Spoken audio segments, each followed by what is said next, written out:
அதேமாரி ஒரு சிலர்லாம் பார்த்தீங்கன்னா நீதிமன்றத்தில் ரொம்ப நாள் வழக்கு நடந்துக்கிட்டே இருக்கும். ஒரு 5 வருஷம் 10 வருஷம் இது மாதிரி நடக்கும்போது என்னென்னா, ஏழை குழந்தைகளுக்கு பேனா பென்சில் நோட் வாங்கி கொடுக்கும்போது அவங்களுக்கு நீதிமன்றத்துலேருந்து நல்ல ஒரு விஷயம் நடக்கும். அந்த தோஷங்கள் கழியும். நமக்கு ஒரு நல்ல விஷயத்துக்காண்டி கேசப்பட்டிருப்போம், ஒரு சொத்து பிரச்சனைக்கோ ஒரு விவாதம்.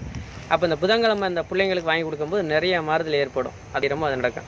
அதுதான் ஒவ்வொரு கிழமையும் ஒவ்வொன்றும் செய்யணும். அது செய்யல நமக்கு நிறைய மாறுதல் ஏற்படும். இந்த புதன்கிழமை அன்றைக்கி எந்த உதவி செய்கிறோமோ, அன்னதானம் கொடுக்குறது, இந்த குழந்தைகளுக்கு நோட்டு புத்தகம் வாங்கி கொடுக்குற பள்ளிக்கூடத்துக்கு, இந்த புது உடைகள் வாங்கி கொடுக்குறதுனால நமக்குன்னா தொழில் விருத்தியாகும். கண்டிப்பாக நம்ம தொழில் செய்கிறவங்கள பார்த்தீங்கன்னா நிறைய பேர் நீங்கள் சொல்கிறாங்க, நான் தொழில் வச்சுருக்கேன் ஒன்றும் விருத்தியாகலை, நான் தொழில் வச்சுருக்கேன் விருத்தியாகலைன்னு. அந்த புதன்கிழமை அன்னைக்கு போய் கண்டிப்பாக அந்த ஸ்கூல் பிள்ளைங்களுக்கோ இல்லை அந்த ரோட்டோர மக்களுக்கு சாப்பாடு வாங்கி கொடுக்கல, புதனோட ஆசை கண்டிப்பாக கிடைக்கும்.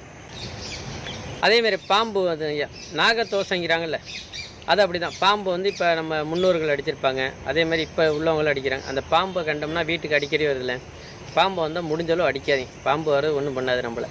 அந்த